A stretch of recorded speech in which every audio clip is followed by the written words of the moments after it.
Hello everyone, and welcome to another installment of Erin's Book Club.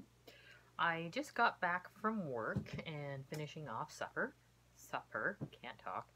And I wanted to do a book review of a book that I actually finished last night, but I didn't have enough time to do a review for, so I've been kind of dying to do this review all day.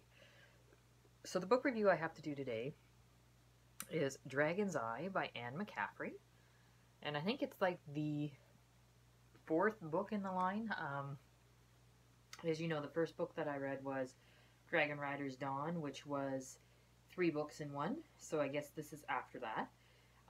You know what, I've got to say, I really enjoyed the Dragon Rider of Pern series, and the earlier ones, maybe more so than the later ones where the sun helped a lot more.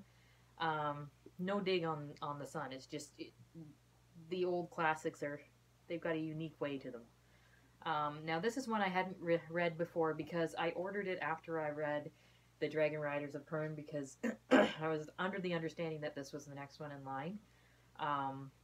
But that's the one major bone of contention that I have with the Dragon Rider of Pern books. There is no list of the way the books should go as you read them. And on the books, there is no, like, this is book 1, book 2, book 3. So it's very hard to read it in order. Now, luckily, the author is very good at including what had happened beforehand without being, like, thinking that you're just being repeated. So that one was kind of cool. So let me read the back of it for you so you get an idea of what it's about. Before we read the back, though, if you would look at this title, this cover, this is a horrible cover. I think that it makes the dragon look kind of, like, I don't know if you can see it, kind of goofy and just not, it just doesn't flow right with the story. Like, the story seems so much more mature than, like, that cover art. So that was one of my main bone of contentions with the way the story is, and that kind of cover art just doesn't work. But here we go, we'll read the back.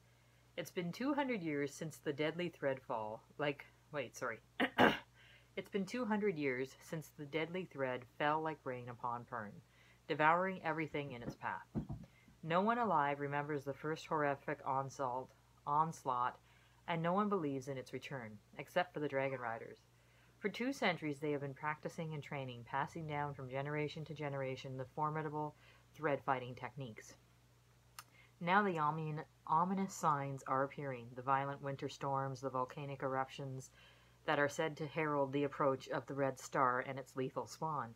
But one stubborn lord holder, Chulkan, of Bitra, refuses to believe, and that disbelief could spell disaster. So as the Dragon Riders desperately train to face a terrifying enemy, they and the other lord holders must find a way to deal with Chulkan before history repeats itself and unleashes its virulence on all of Pern.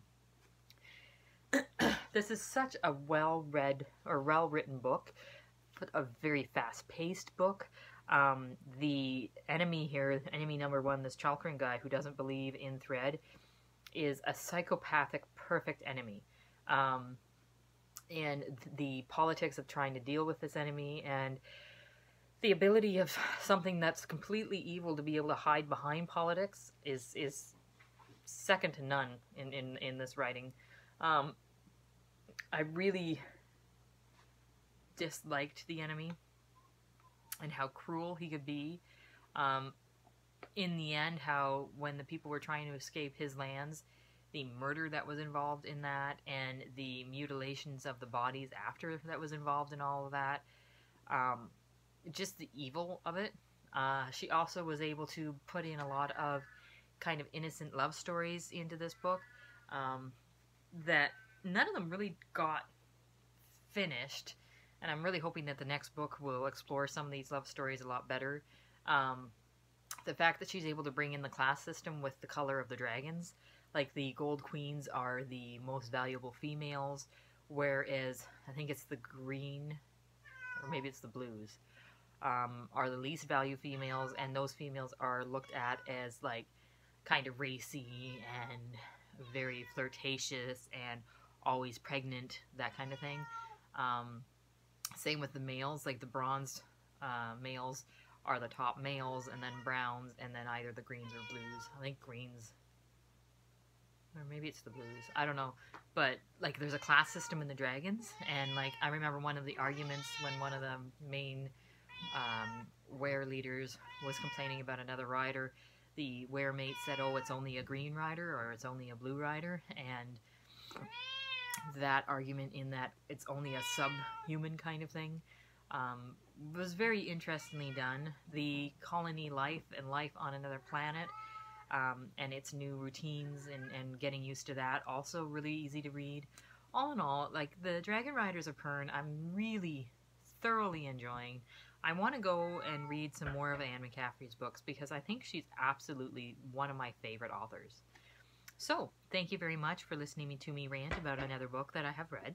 The next book that I'm going to read is a thoroughbred book, which is I guess you'd call it a middle grade book. So I'll read through that and give you a review on that as well. So thank you so much, everybody, and I will let you know when I've got another book read.